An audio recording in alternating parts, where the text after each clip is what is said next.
I didn't know they let ghetto trash into Oak Ridge now, Whitney announced, her voice echoing off marble columns. I guess they'll take anyone these days if it helps their diversity numbers. A lone tray clattered to the floor, silencing Oak Ridge Academy's grand cafeteria. All eyes turned to the center where Whitney Caldwell stood over Jasmine Taylor, the dark-skinned scholarship student now covered in milk and cafeteria spaghetti. Whitney's designer shoes deliberately crushed Jasmine's scattered notes as cell phones rose in unison to capture the moment.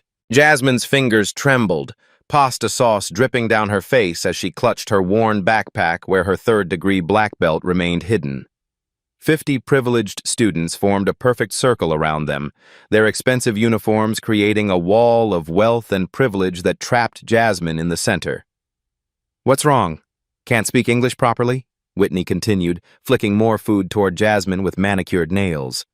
"Or did they just let you in because your kind is good at sports? Certainly wasn't for your brains."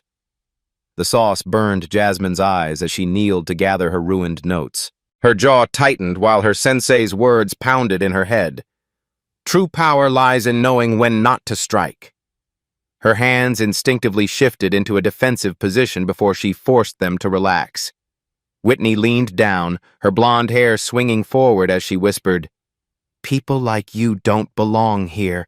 Go back to whatever government housing project you crawled out of." Cruel laughter erupted as Jasmine slowly stood, food dripping from her uniform.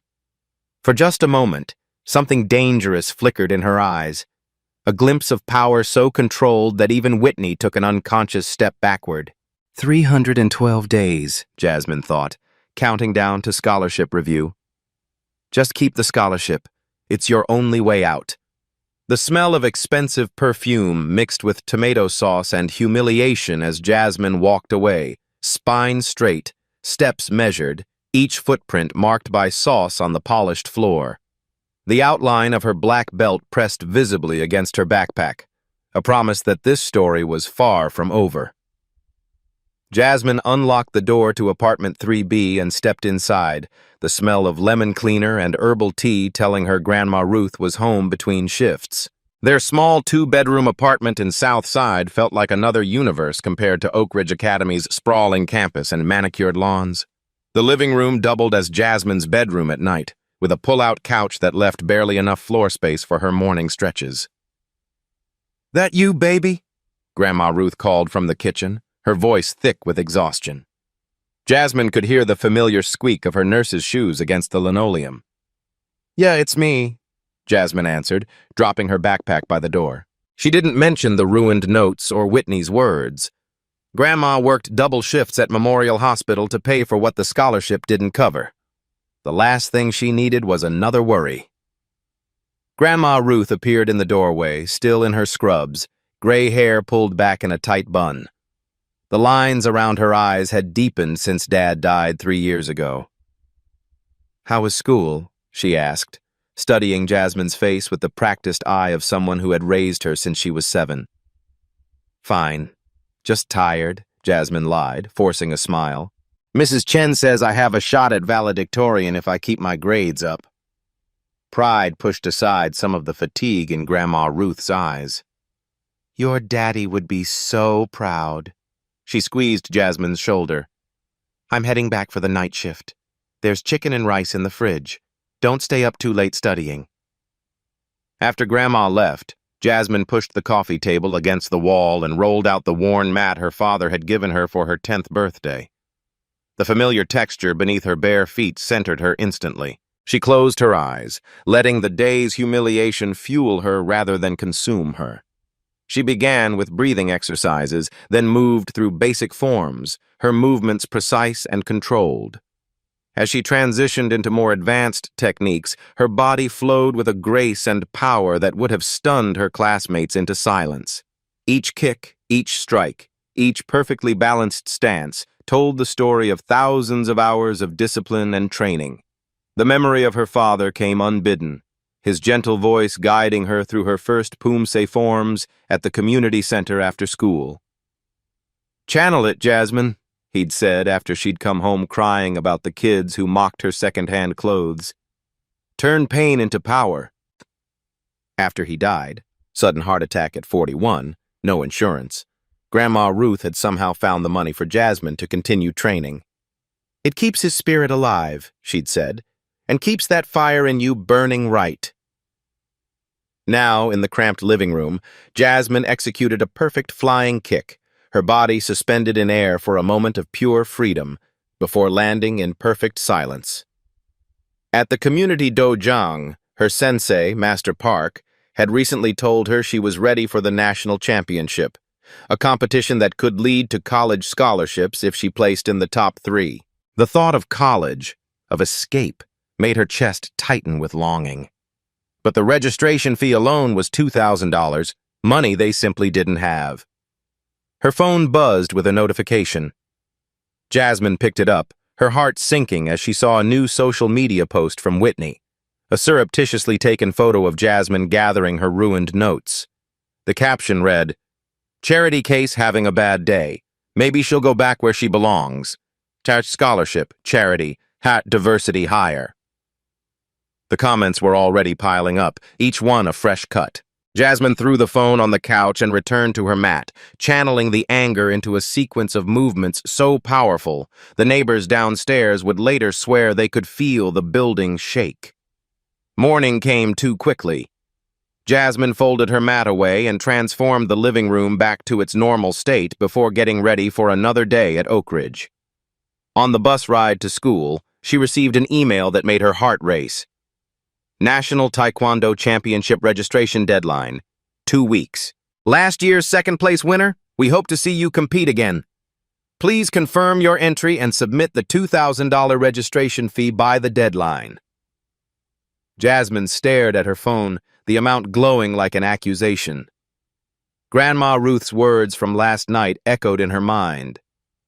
"Your daddy would be so proud." She couldn't ask for money they didn't have.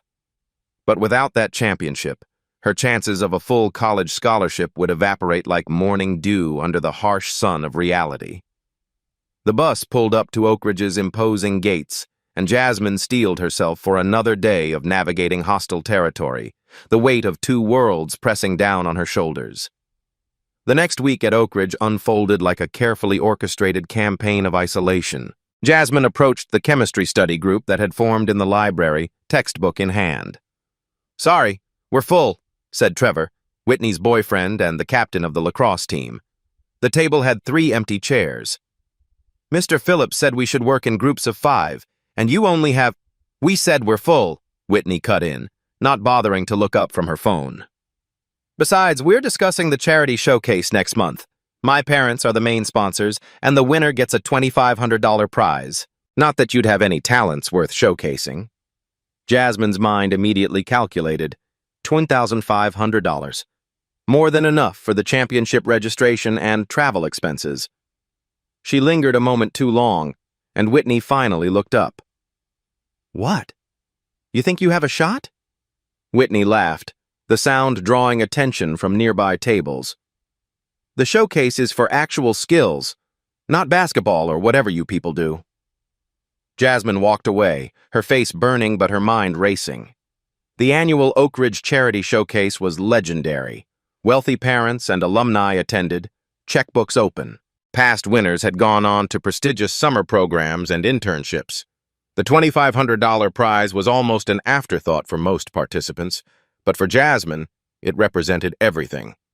After school, she sought out her guidance counselor, Ms. Bennett, to report the ongoing harassment. The older woman listened with a placid smile that never reached her eyes. "Whitney Caldwell's family has donated the east wing of our library," Ms. Bennett finally said, straightening papers on her desk. "Perhaps you should try harder to fit in. Oak Ridge has a certain culture. We took a chance on you with this scholarship. Don't make us regret it." The implied threat hung in the air between them. Jasmine left the office understanding perfectly. There would be no help from the administration. The following day in chemistry lab, Jasmine carefully measured chemicals for their group project, one she'd done most of the work on. As she turned to retrieve a beaker, Whitney's elbow accidentally knocked over the solution, spilling it across Jasmine's portion of the lab report. The acrid smell of chemicals burned her nostrils as the liquid seeped through pages of meticulous notes. "Ms. Taylor!" Mr. Phillips barked from across the room. "Control your materials. That's a 0 for today's lab." "But she—" Jasmine began. "I saw what happened. One more word and it's detention. Some students," he said pointedly, "should be grateful for the opportunities they've been given." Whitney didn't bother hiding her smirk. The message was clear. The rules were different for Jasmine. That afternoon at the community center Dojang, Jasmine attacked the practice dummy with controlled fury, each strike precise but carrying the weight of her day. Master Park observed from the doorway, his weathered face giving nothing away. After she finished, sweat dampening her uniform, he approached. "Your technique is perfect," he said, "but your spirit is troubled. Remember, Taekwondo is not about revenge. It is about harmony between mind and body." "They're never going to accept me," Jasmine said, her voice barely above a whisper. "No matter how perfect my grades are, no matter how polite I am, they've already decided what I am." Master Park's eyes softened. "Then perhaps it is time to show them who you truly are. The championship is coming. You are ready." "The registration fee? There are always ways for those with determination," he said. "Trust your path." The next day, Jasmine stayed late at school to use the library. As she passed the empty gymnasium, she noticed the door was ajar. Inside, she heard the rhythmic sound of someone practicing alone. Curiosity drew her in. Ms. Powell, the PE teacher, was executing a series of basketball drills with machine-like precision. Jasmine watched from the doorway, impressed by the older woman's focus and skill. "You going to stand there all day or come in?" Ms. Powell called without breaking her routine. Embarrassed, Jasmine entered. "Sorry, I didn't mean to intrude." Ms. Powell sank one final basket before turning to face her. "You're the scholarship student, Taylor, right?" Jasmine nodded, preparing for the usual judgment. "I've seen you in gym class. You move differently than the others, like you've had training." For a moment, Jasmine considered denying it, keeping her secret safe. But something in Ms. Powell's direct gaze made her reconsider. "Taekwondo," she admitted. "I'm a third-degree black belt." Ms. Powell's eyebrows rose slightly. "Impressive. So why do you let Whitney Caldwell walk all over you?" The bluntness of the question caught Jasmine off guard. "My scholarship is based on academic merit, not how well you take abuse." Powell bounced the basketball thoughtfully. "You know, when I was playing in the WNBA, people told me I didn't belong there either. Too short, too loud, too black." She fixed Jasmine with a steady look. "You ever consider entering the showcase? That martial arts stuff would certainly stand out." The idea had been forming in Jasmine's mind since Whitney mentioned the prize, but hearing it suggested aloud made it suddenly real and terrifying. "They'd never let me win," Jasmine said quietly. "Maybe not, Ms." Powell agreed. "But sometimes it's not about winning. It's about being seen." The conversation stayed with Jasmine as she walked home, the possibility taking root. If she entered the showcase and performed well enough, even if politics prevented her from winning, perhaps a video of her performance could help secure sponsorship for the championship. But just as this seed of hope began to grow, her phone exploded with notifications.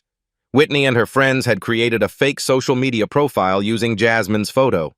The profile was filled with posts written in exaggerated slang, reinforcing every stereotype about low-income black students. Already, half the school had seen it, comments piling up with crying, laughing emojis. Jasmine's hands shook as she reported the fake account, knowing it would do no good. The damage was already done. For the first time since arriving at Oak Ridge, she let herself cry, not from sadness, but from pure incandescent rage. In that moment, her decision was made. She would enter the showcase. She would show them exactly who Jasmine Taylor was, and they would never forget it. The girls' locker room was empty after school hours, or should have been. Jasmine, avoiding the usual after-school crowd, had waited until the building was nearly deserted before retrieving her gym clothes. As she rounded the corner to her locker, hushed, panicked voices stopped her short. "I can't do it, Allison. I've been practicing for weeks and I still can't get it right." Whitney's voice, stripped of its usual arrogance, sounded brittle with fear. "The showcase is in 3 weeks, Whit. Your parents are expecting you to win, especially since they're sponsoring it." Allison, Whitney's loyal second-in-command, sounded exasperated. "Don't you think I know that?" Whitney hissed. "If I don't win, my father will cut my allowance. And if anyone finds out I copied the routine from that viral video..." Jasmine pressed herself against the wall, barely breathing. "No one will know," Allison reassured her. "Just keep practicing. Your parents practically own this school. The judges won't dare give first place to anyone else." Their voices faded as they moved toward the exit. Jasmine remained frozen, processing what she'd overheard. Whitney, for all her bravado, was a fraud and terrified of being exposed. That night, Jasmine sat at their small kitchen table, the showcase entry form glowing on her laptop screen. Her finger hovered over the submit button. If she entered, she risked everything: her scholarship, her invisibility, perhaps even her future. But the $1,500 prize could change everything, opening the door to the national championship and potential college scholarships beyond. She thought of Whitney's panic in the locker room, of Ms. Powell's challenge, of Master Park's belief in her abilities. Taking a deep breath, she typed J. Taylor into the name field, anonymous enough that Whitney wouldn't recognize it until the actual performance, and clicked Submit.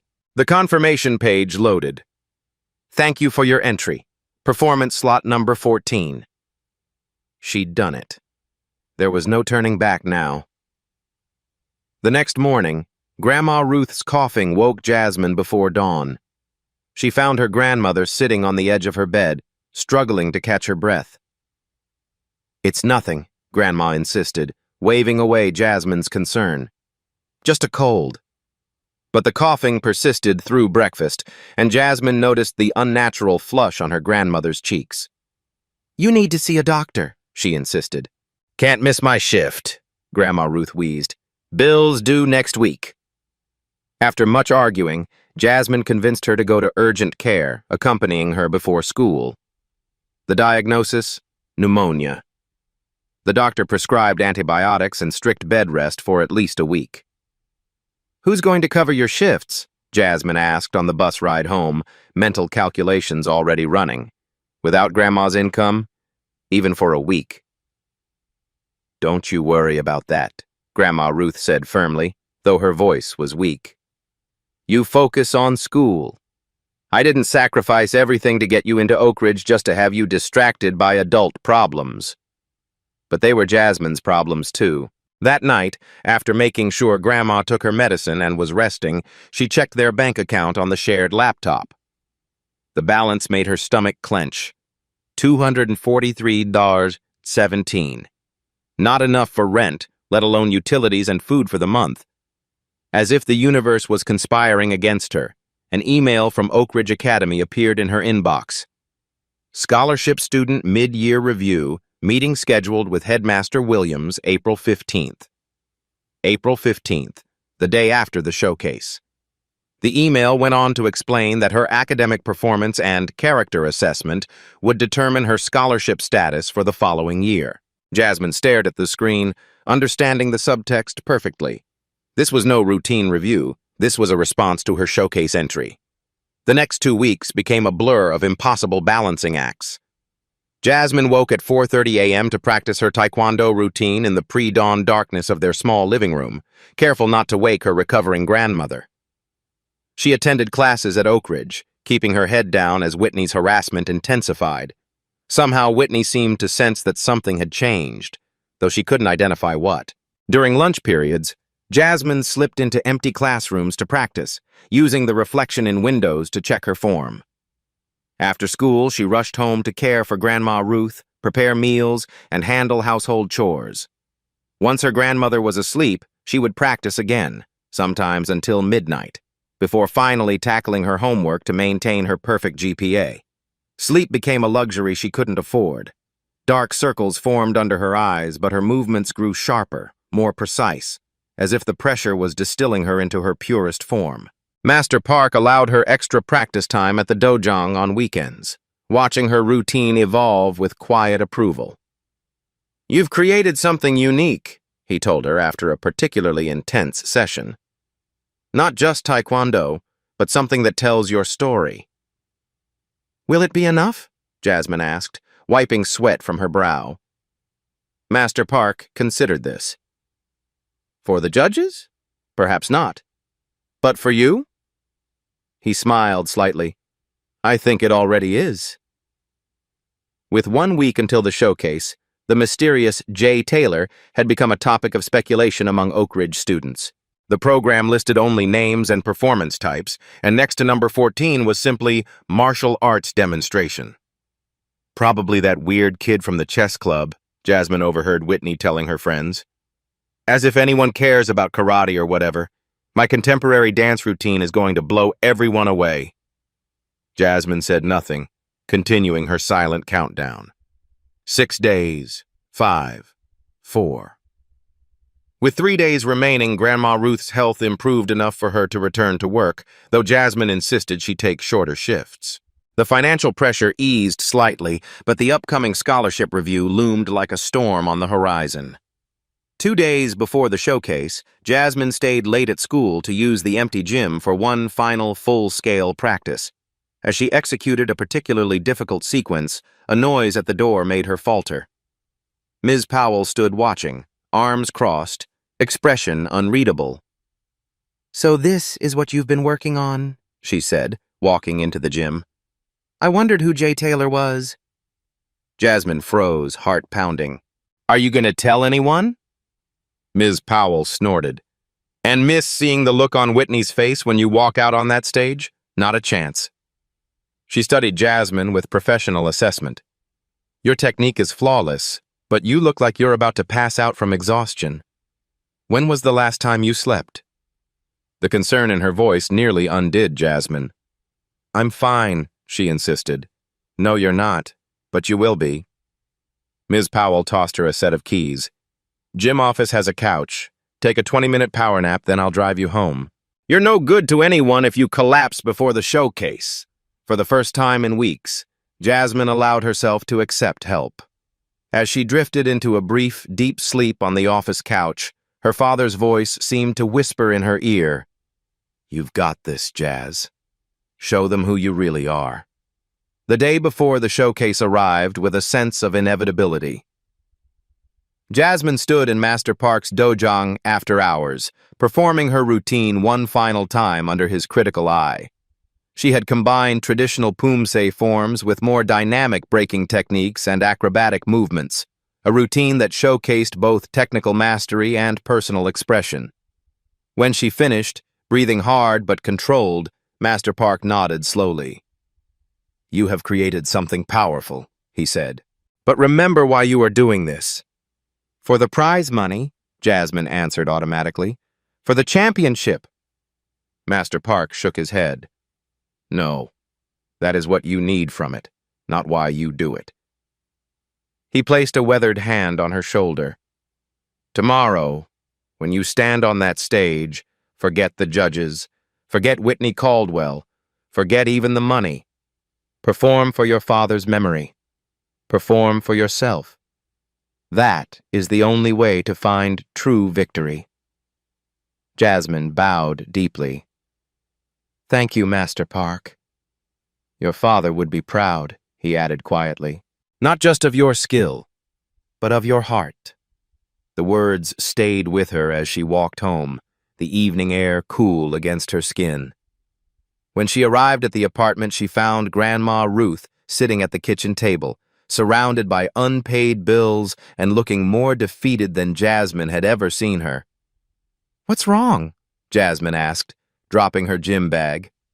Grandma Ruth looked up, quickly trying to hide her distress. "Nothing for you to worry about, baby." "Grandma," Jasmine said firmly, sitting across from her, "I'm not a child anymore. Tell me, After a moment's hesitation, Grandma Ruth sighed. The hospital sent over my medical bills from last week. Insurance didn't cover all of it.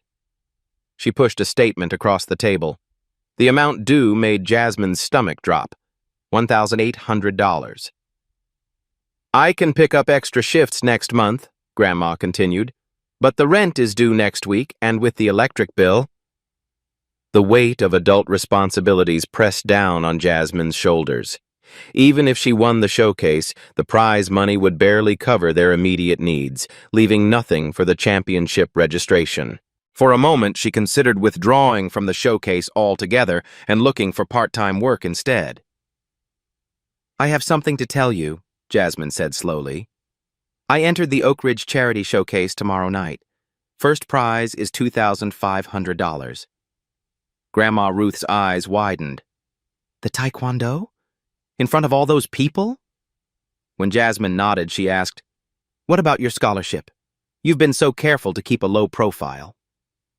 Maybe too careful, Jasmine replied. I have a review meeting with the headmaster the day after the showcase. I think they're looking for a reason to revoke my scholarship. The kitchen fell silent as the full stakes became clear. If Jasmine lost her scholarship, all of Grandma Ruth's sacrifices would be for nothing.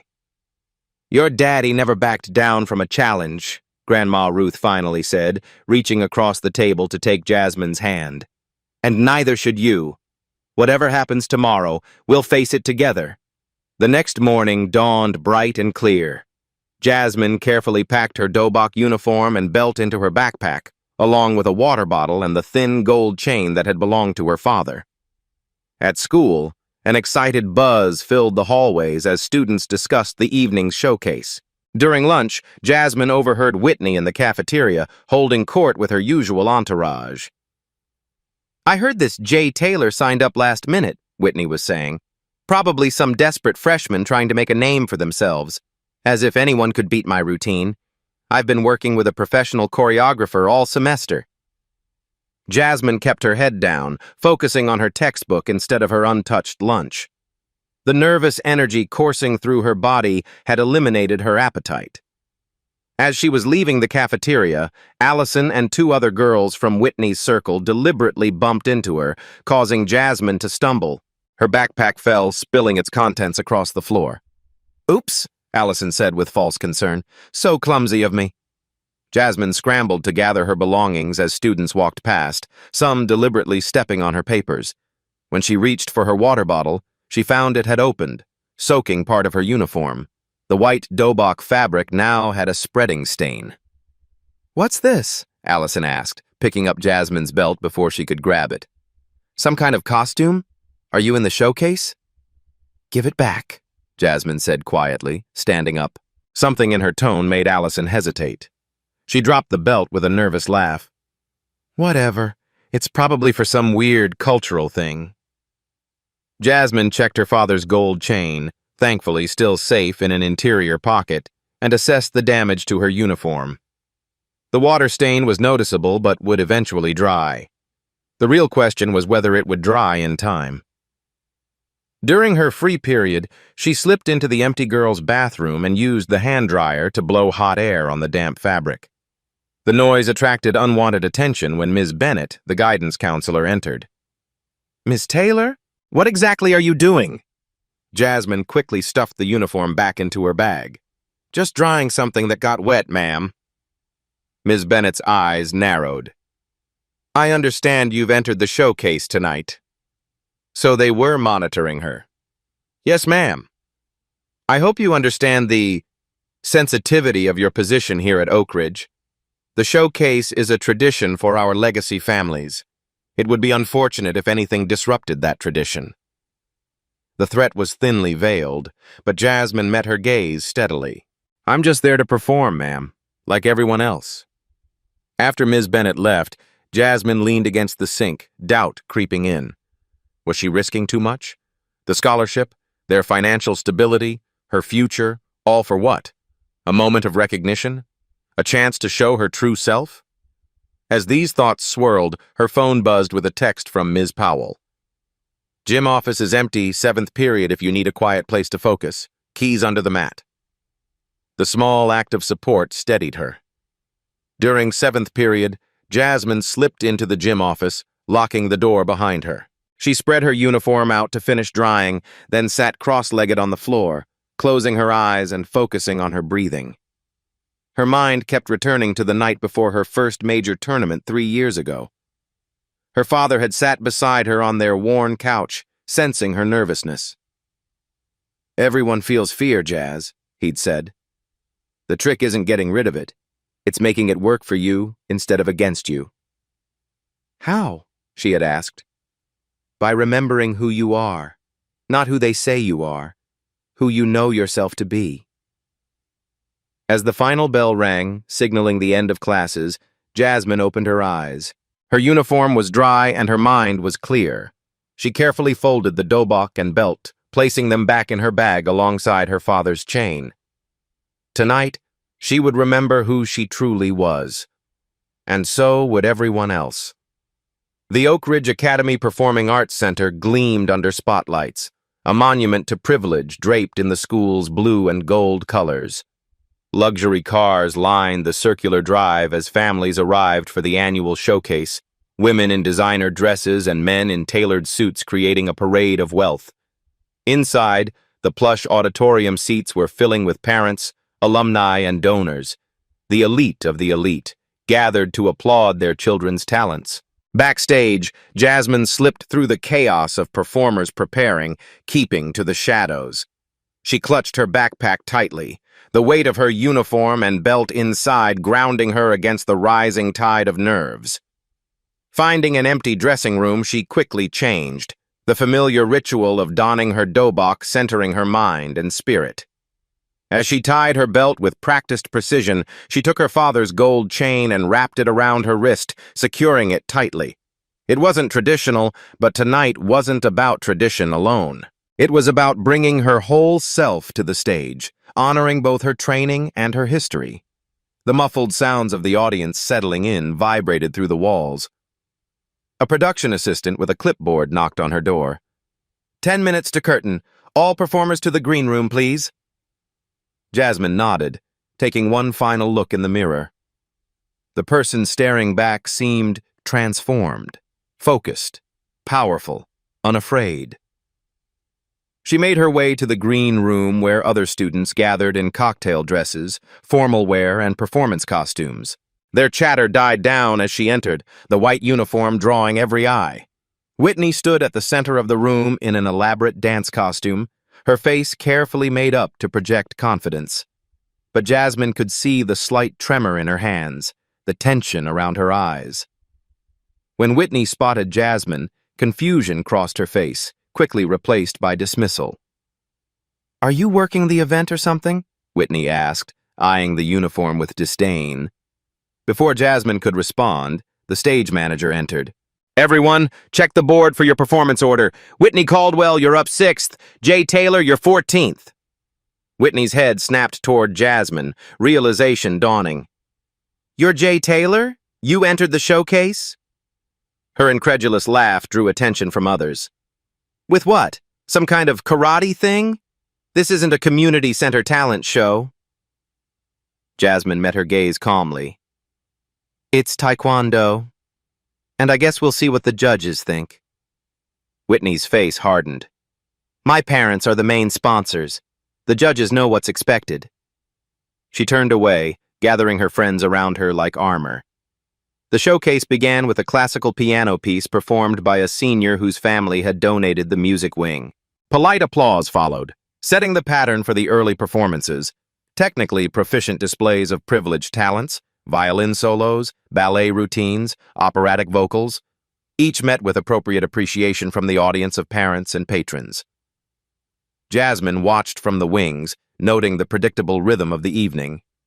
These performances weren't bad, many represented years of expensive lessons and genuine effort, but they carried a certain sameness, lacking the hunger that drove her own practice. Whitney's turn came. She took the stage in a sparkle of expensive costume and professional lighting. Her contemporary dance routine was technically correct, clearly the work of a hired choreographer, but as Jasmine watched, She could see the viral video inspiration in every movement. Whitney's face remained frozen in concentration, her gestures precise but mechanical. When she finished, the audience erupted in enthusiastic applause, led by a distinguished-looking couple in the front row, Whitney's parents, their smiles tight with expectation. More performances followed. Jasmine's heart pounded harder with each passing act. When the stage manager finally signaled her, she closed her eyes briefly, remembering Master Park's words, "Perform for your father's memory.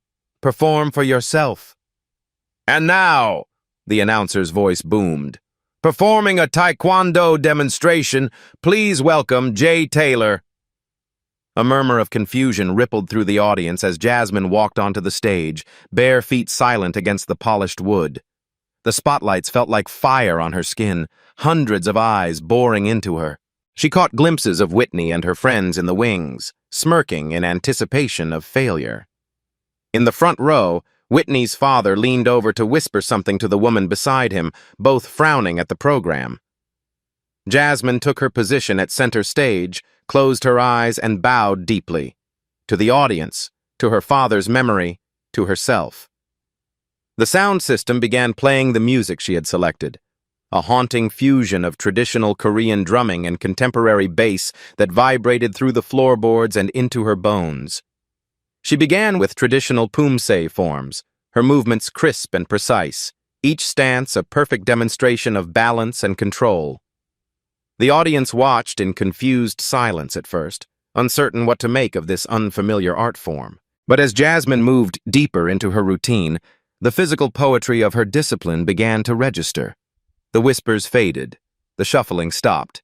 Transitioning from traditional forms, she incorporated dynamic breaking techniques, her foot slicing through boards held by suddenly appearing assistants, students from Master Park's dojang who had agreed to help. Each powerful break was punctuated by the sharp crack of splintering wood, making several audience members jump in their seats.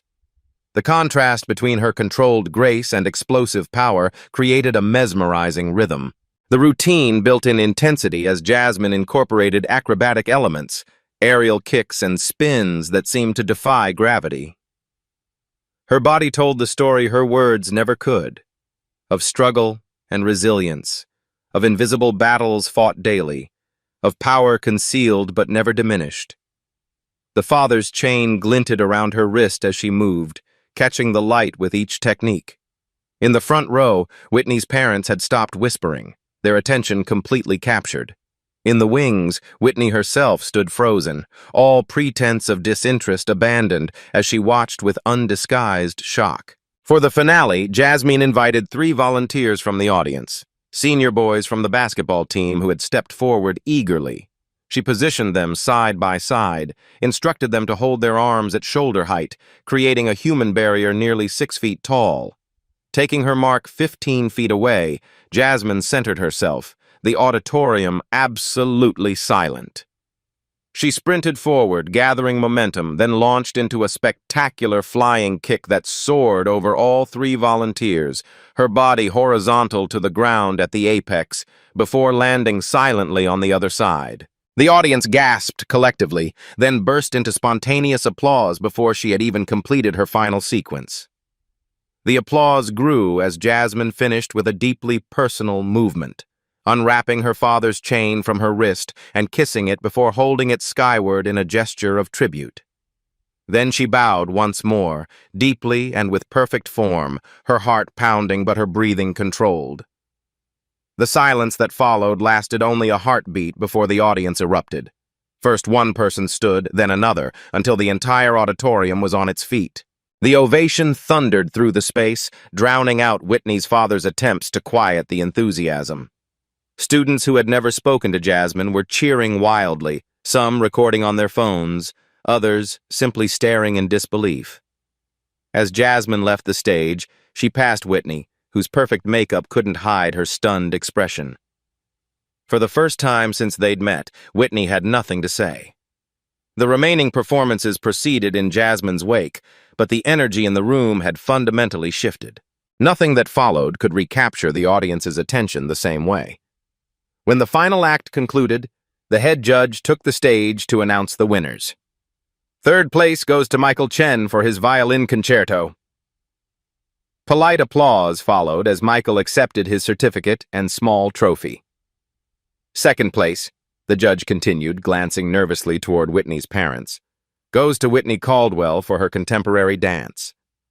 Whitney's face flushed as she accepted her award, her smile brittle under the spotlights. Her parents' applause seemed mechanical, disappointment evident in their rigid posture. And first place, with the $2,500 prize, the judge announced, genuine enthusiasm breaking through his professional demeanor, goes to Jasmine Taylor for her extraordinary Taekwondo demonstration. The auditorium exploded once more, students standing on seats and whistling as Jasmine returned to the stage. The judge handed her an envelope containing the check and a gleaming trophy that caught the stage lights. Whitney's father remained seated, his expression thunderous, while his wife clapped with visible reluctance. But Jasmine barely noticed them. In that moment, standing under the lights with proof of her victory in hand, she felt her father's presence more strongly than she had in years. She had done it, not just won the prize, but shown her true self to a world that had refused to see her. As she left the stage, trophy in hand, she knew the hardest part was still to come. Tomorrow's meeting with the headmaster would determine whether this victory was a beginning or an end. The backstage area buzzed with excitement as performers and audience members mingled after the showcase. Students who had never acknowledged Jasmine's existence now approached with congratulations and questions, their sudden interest both flattering and suspect. She answered politely but briefly, eager to return home and share the news with Grandma Ruth. As she gathered her belongings in the dressing room, the door burst open. Whitney stood in the doorway, her face flushed with anger beneath her perfect makeup. "You planned this," she accused, voice trembling. "You deliberately humiliated me in front of everyone." Jasmine carefully folded her uniform. "I entered a competition and performed to the best of my ability, just like you did." "Don't pretend this was fair," Whitney hissed, stepping closer. "My parents have sponsored this showcase for years. I was supposed to win." "Maybe you should have practiced an original routine instead of copying one from a viral video," Jasmine replied quietly. Whitney's eyes widened. How did you? "I heard you in the locker room. Your secret was never really secret, Whitney. You just assumed no one was paying attention to you unless you wanted them to." Whitney's face contorted with rage.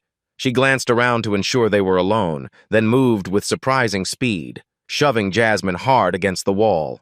"You have no idea who you're messing with. My father can make one call and your precious scholarship disappears." The old fear flickered briefly in Jasmine's chest, then vanished. With a simple redirection technique, she sidestepped Whitney's aggressive stance, causing the other girl to stumble but not fall. The movement was so effortless it appeared almost accidental. "Don't touch me again," Jasmine said, her voice level but carrying an unmistakable warning. What neither of them realized was that the door had remained partially open. 3 students had witnessed the confrontation, phones raised to record what they'd assumed would be a dramatic post-showcase argument. Within minutes, the video of Whitney's threat and Jasmine's controlled response was circulating on school social media channels, accompanied by comments ranging from shocked to supportive. By the time Jasmine arrived home, clutching her trophy and prize check, the video had been viewed by half the student body. Grandma Ruth was waiting up despite the late hour, and her eyes filled with tears of pride as Jasmine recounted the evening. "Your daddy is looking down and smiling tonight," she said, holding the trophy with reverent hands. "And this money, Jasmine, this changes everything." And they stayed up late, calculating exactly how the $2,500 would be allocated. $2,000 for the championship registration, the remainder toward Grandma's medical bills. They would still need to be careful with money, but the immediate crisis was averted. "What about tomorrow?" Grandma Ruth asked finally, referring to the scholarship review meeting. "After tonight, Do you think they'll still try to take it away? Jasmine thought about the video now circulating, about Ms. Powell, who had texted her congratulations, about the students who had witnessed her victory. I don't know, she admitted, but I'm not afraid anymore. She slept deeply that night, the exhaustion of weeks finally catching up with her.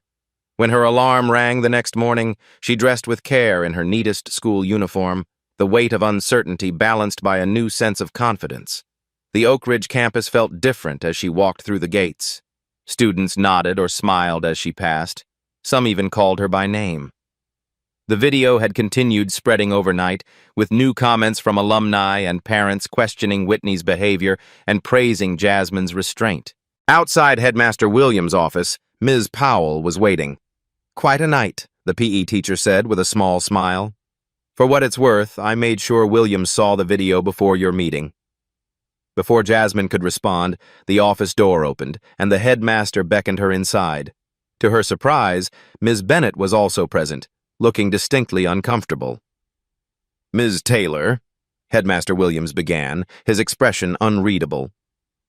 Your scholarship review was scheduled some time ago as a routine matter, but recent events have added some complexity to our discussion. Jasmine sat perfectly straight, channeling the same focus she brought to her taekwondo practice. Yes, sir. Your academic record is exemplary, he continued, reviewing a file on his desk. Top of your class in mathematics and science, excellent grades across all subjects. From an academic standpoint, there has never been any question about your qualification for the scholarship. He paused, removing his glasses. However, Ms. Bennett had raised concerns about your cultural fit at Oak Ridge. Ms. Bennett shifted in her chair, but said nothing.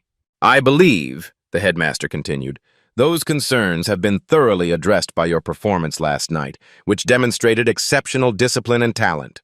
Moreover, certain videos brought to my attention this morning raise serious questions about the treatment you've received from some of our legacy students. He replaced his glasses, his tone becoming more formal. Oak Ridge Academy was founded on principles of excellence and character.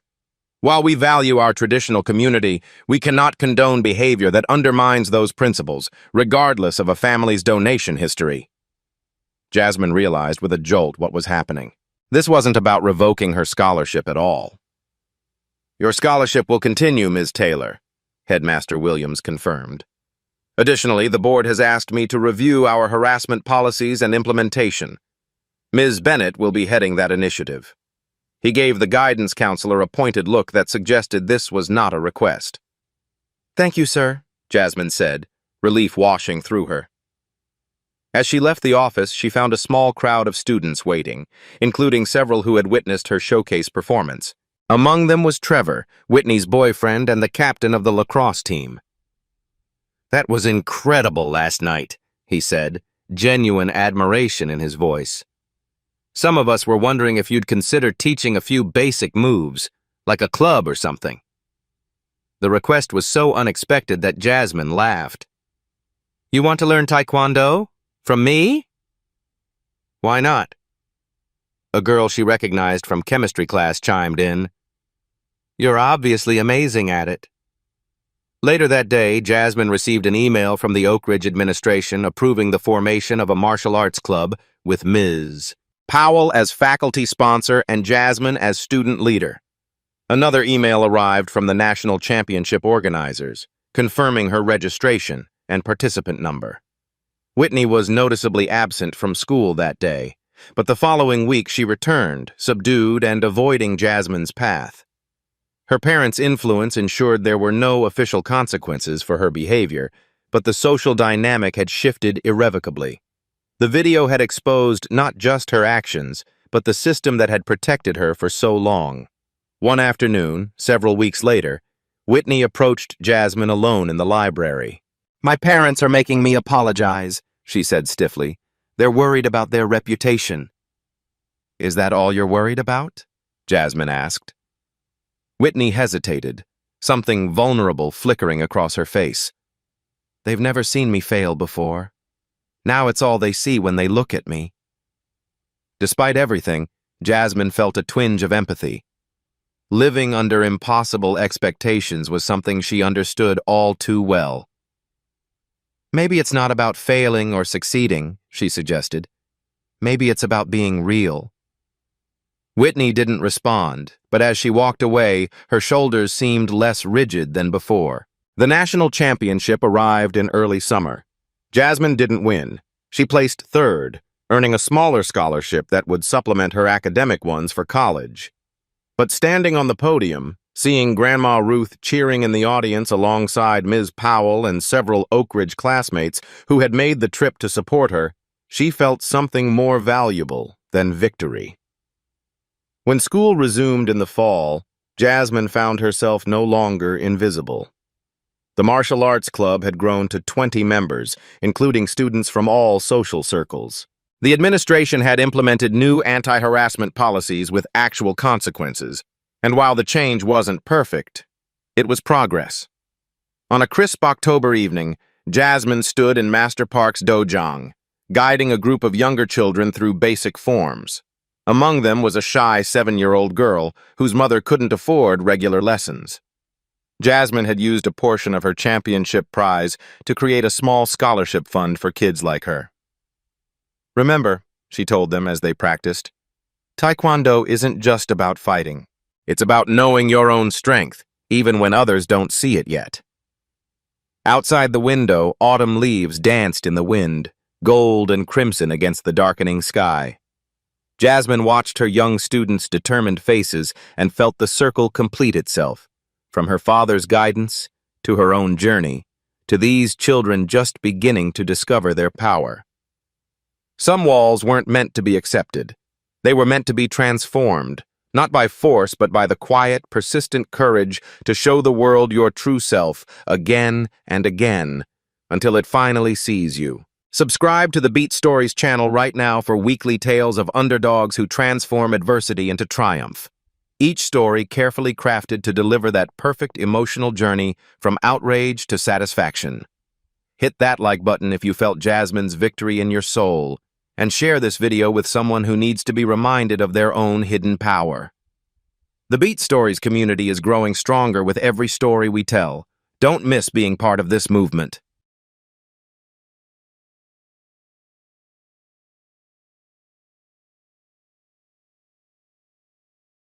What happened today isn't just a story. It's a reminder. Silence protects systems, but courage rewrites them. At Beat Stories, we don't just watch change, we document it. Subscribe for more real stories that challenge power and amplify truth.